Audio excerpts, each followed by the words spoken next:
This is Women Take the Wheel. Sit down, strap in, and turn on all you've got. Nikki Clark is taking you behind the scenes. You're ready to win. Let me tell you, these cars, they get up and go pretty good. Introducing you to women drivers, crew members, and fans of the racing world. Plus, Nikki is bringing you the latest racing news in Indiana and beyond. We're going to bring it to you from the tower as they get ready to pull into the beams. From the All Indiana Podcast Network. All right, strap yourselves in. Woo! Getting off the track and in your ears. This is Women Take the Wheel. Come on, baby. With your host, here we go, Nikki Clark. Hi, I'm Nikki Clark, your host for Women Take the Wheel, right here in the All Indiana Podcast Network. And on this episode, I have Taylor McLean in the studio with me. Taylor has a remarkable story. She lost her brother Bryan Clauson in a 2016 racing accident, but her family's tragedy helped save other lives through organ donation. She shares special memories of her big brother Bryan and talks about honoring him by educating people about organ donation with Driven to Save Lives. Stay tuned.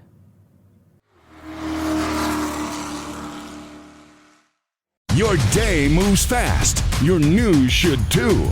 That's why there's a new and improved Wish TV app bringing you more local news, breaking alerts, live streaming, weather forecast, radar, and Indiana sports all in one place. Customize your news feed to see the stories that matter most to you and get the information you need when you need it. Download the new and improved Wish TV app today on iOS or Android and take News 8 with you everywhere. Queen Carvania stood haloed by the morning sun.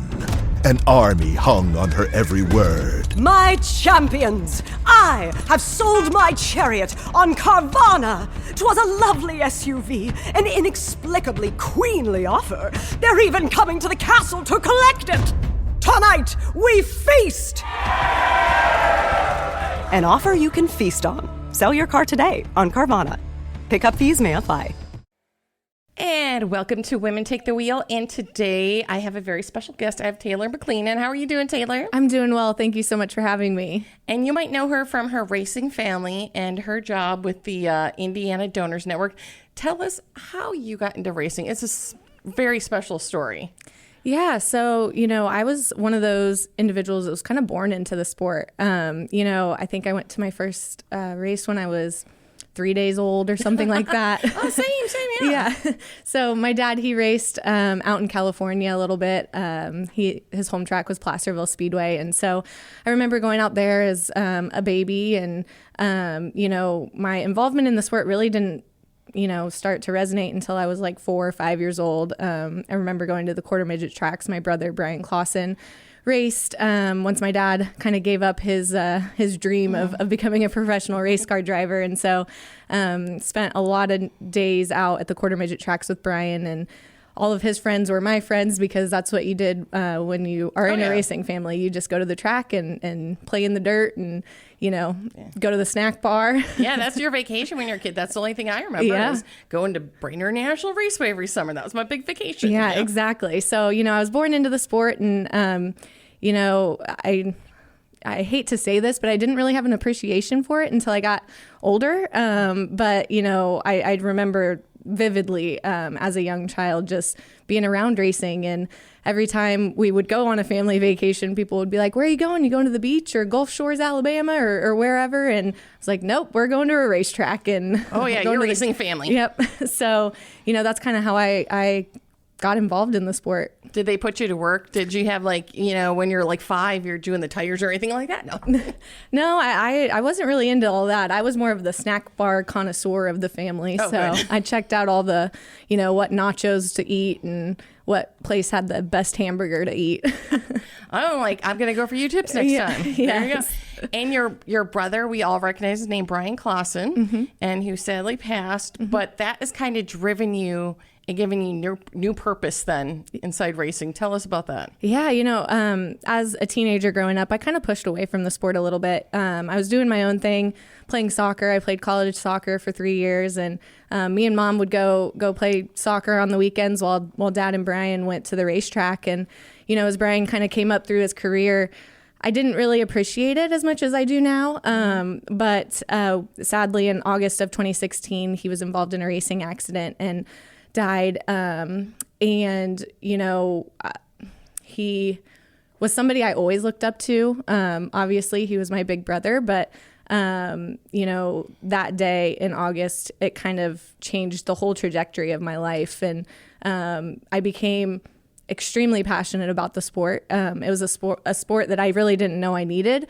And so I had started an internship with the Indianapolis Motor Speedway in my later teenage years. And really in 2016 is where things kind of turned for me. Bryan was a registered organ donor, and it is something that really saved my family in that moment. It was something that gave us hope and purpose. And so to be able to honor him now through both my personal and my professional careers is something I could have never imagined. Wow, that's like you said, it came for you and you needed it.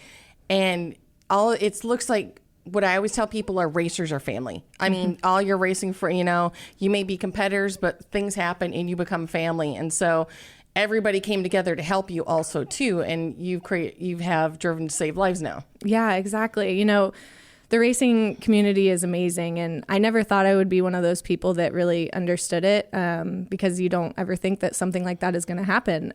Bryan was a superhero to me. He was a superhero to all of his fans on the racetrack. I remember a lot of some of those last-minute passes that he would make to win a race. People would call those Superman laps, and what they don't realize is out of the race car, he was just as much of a hero as he was inside of the race car. And so I always like to think that this was his big brother way of kind of leading me down the path in life that I'm supposed to be on. And so to get to raise awareness within the racing community about organ donation, sign up race fans, but also feel the love from all of those fans. You know, that when Bryan died, they really just wanted to reach out to us and say, how can we help? How can we help your family? And the one thing that we felt that they could do was to make that decision to become an organ donor like Bryan and continue his legacy. And so now we're talking from what started this off. So usually what is the thing? 5 families are helped by organ donation? So you can save 8 lives through organ donation. And then tissue donation, you can heal up to 75 people. That is incredible. And now you've met the people who received Bryan's organs then. Yeah, so we were able, I think it was 2 months after Bryan died, we decided as a family that we wanted to just write to the recipients and tell them how thankful we were that, 1, they were alive, but 2, that we were able to heal through donation. And it's actually kind of a crazy story. My dad was the one, as we got about 3 hours once Bryan was ready to go to the OR for donation to happen. And so in like the last hour, we just kind of all sat in there. We had his best friends with us. We had some of our closest family with us. And we were all just sitting there listening to some of his favorite songs, Garth Brooks, some songs that reminded us of him. And we were all just kind of sitting there in silence. And all of a sudden, my dad speaks up and he said, I don't know if you guys realize this or not, but as we're saying goodbye to Bryan, 3 or 5 other families just got the phone call that their loved one is going to be saved, and we're able to spend more time with their loved one. And so, you know, in that moment is when it really hit us that what Bryan did was give families like ours that were in the worst moment of their lives a chance to spend more time with their loved one. And so a few months later, we decided as a family we wanted to thank his recipients for the opportunity and let them know that we were so happy that they were given life out of this tragedy. And so we wrote to them, and I think it was Valentine's Day, actually, that we were able to hear back from his heart recipient. So we've met Bryan's heart recipient. His name's Dan Alexander. He lives in Nebraska, and he was just so gracious. And we got the opportunity to actually meet him in April of 2017. And that was amazing for our family. My mom was able to hear Bryan's heartbeat again, and so that was something that was really special for her. And then the following year, we were able to connect with his lung recipient as well. His name was also Dan. Oh, I know. And so he was able to we were able to meet him, and they both go to the races a lot. We actually just lost his lung recipient, Dan, but he was given 5 extra years with his family, and we were able to meet all of his family and spend time with them, and they both became avid race fans. And his heart recipient, Dan Alexander, he says, every time I drive up to a racetrack, my heart starts to beat a little faster. And so for us, that's just really cool, and the racing community, it has just wrapped their arms around them as well. And so it's been really fun to kind of let them have a glimpse into our racing family and community, and kind of give them a glimpse into what Bryan did every single day and what he lived for. That is amazing. Oh my God, I'm sorry. I'm teared up. I'm so sorry, but that is such an amazing story that you were helping so many people with organ donations. This is why I'm signed up. This is why I should sign up to be a donor. Yes, for sure. It's something that I am very proud of, and I think in the moment, as we go through these hectic months of being busy and whatever we do, not only in motorsports but just in life, these are the moments that really make it worth it, and getting to share Bryan's story. And I think as his sister, I always worried about the day when people stopped talking about Bryan Clauson. But I have the privilege of making sure that never happens. And so I'm living my life to make sure that never happens. And also, trying to make my own way in motorsports, because I never really felt like I belonged, being the sister of a race car driver. But I know this was Bryan's way of showing me that, you do belong in this sport. And I just hope to have half the impact that he was able to have in people's lives. As we go on through life, people may forget exactly what races he won and all of that, but they'll never forget that he was a hero outside of the race car by being an organ donor. Well, tell us which races he won so they don't forget. He won a lot.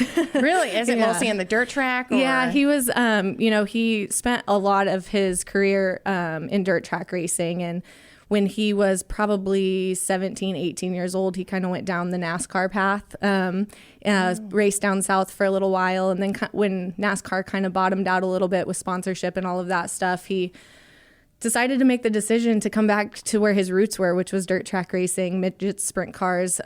He started towards the end of his career getting into wing sprint car racing, which I never thought I would become a wing sprint car girl, but I am now. I'm learning the differences. I'm learning differences now. Yeah. And then when he was 20 or 21, he got the opportunity to race in the Indy 500. And so he was able to race the Indy 500 3 times. His last one came in May of 2016, which was a few months before he passed away. And so to be able to kind of live through all of those different facets of racing with him was incredible. I always joke I've never been to an Indy 500 where I haven't either been the sister of a race car driver or working at the Speedway or now working as a partner of the Speedway. So I've never gotten to enjoy the Indy 500 as a fan, but I wouldn't want it any other way.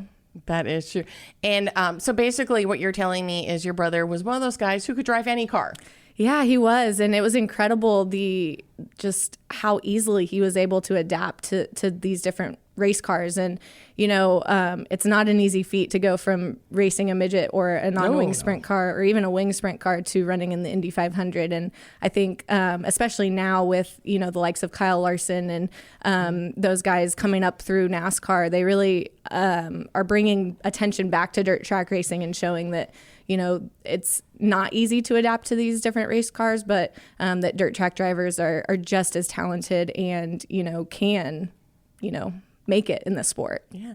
Since we're talking about your brother, was it just the two of you? Are you the only two siblings? Yeah. So it was just me and him growing up. He's about 4 years older than I am. And I always remember, going to the basketball courts with him. He'd teach me how to shoot basketball, and we would always race in the parking lot of our pool. He would be on his rollerblades and I'd be on my bike. And so we were the typical, little sister, big brother type of relationship. Sweet. Do you have a great racing memory that you remember that you just love with your brother?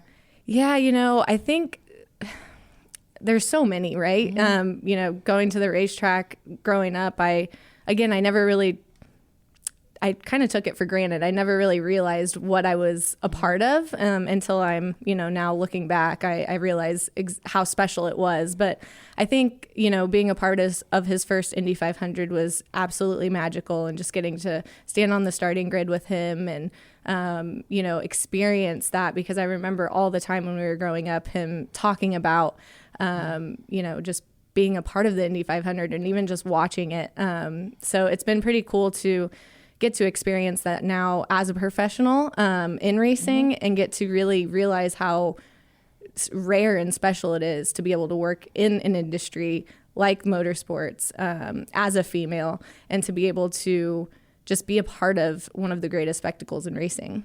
Yeah, and as I always say too, to be a part of racing, you don't have to be a driver or a crew guy. You can, what you're doing is you're just as much a part of the racing community than anybody else doing what you do. And so then let's talk about Driven to Save Lives and what different events you guys have coming up. Yeah, so we have a lot coming up, actually, and month of May, hello. Yeah, we're in the thick of it right now.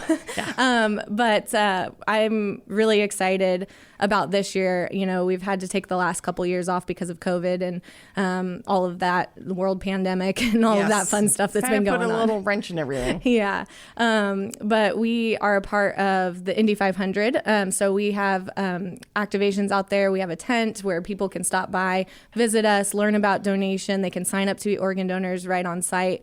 We actually just launched an ambassador program where fans who have already signed up to be donors can be a part of our organization now and really champion our cause, and go out within their own communities and talk about donation.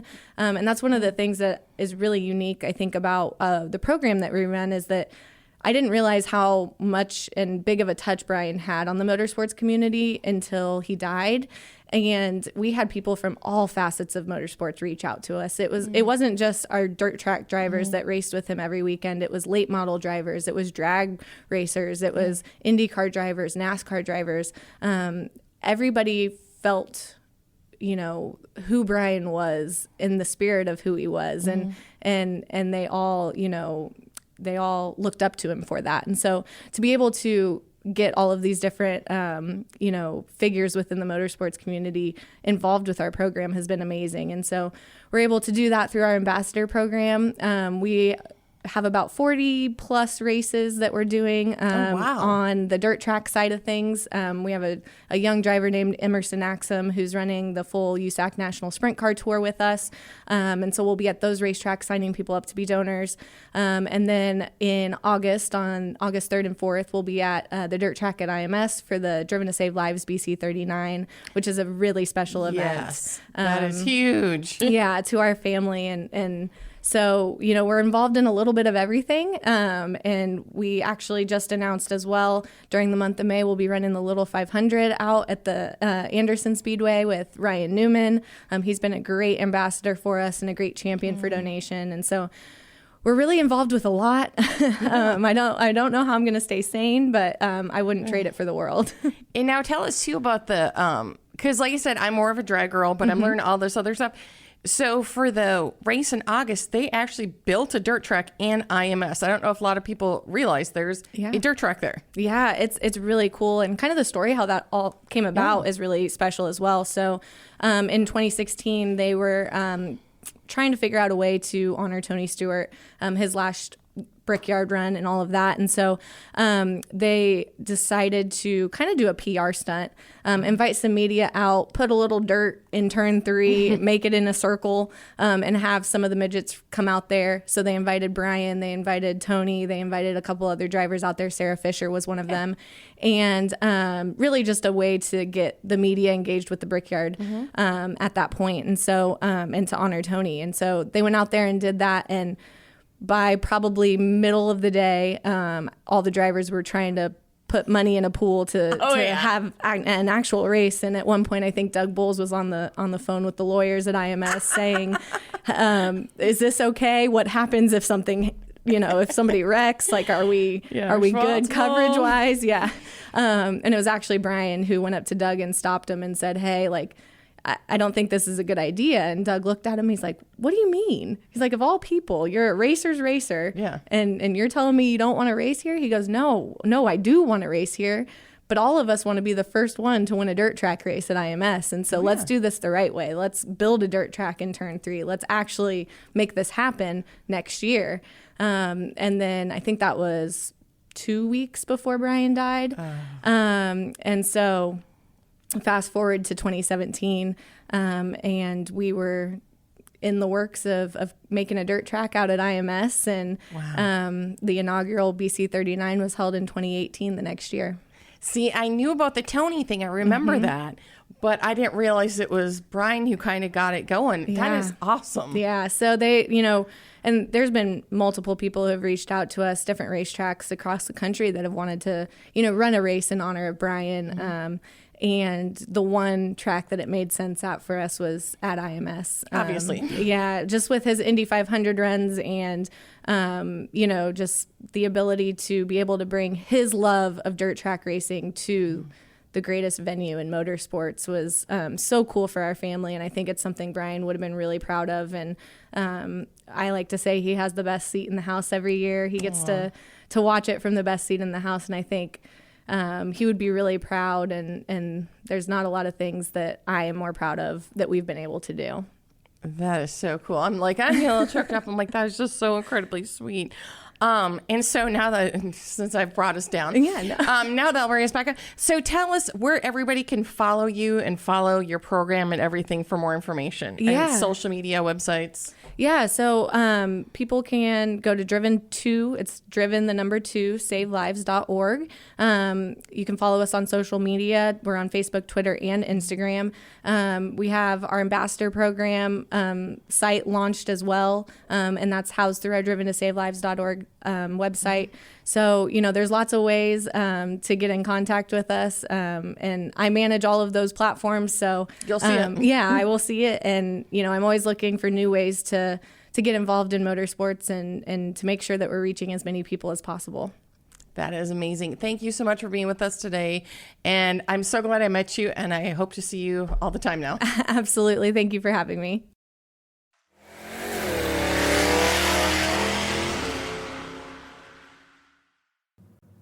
Thank you again for listening. I'm Nikki Clark, and this is Women Take the Wheel. Be sure to connect and follow on Facebook when you search for Women Take the Wheel podcast.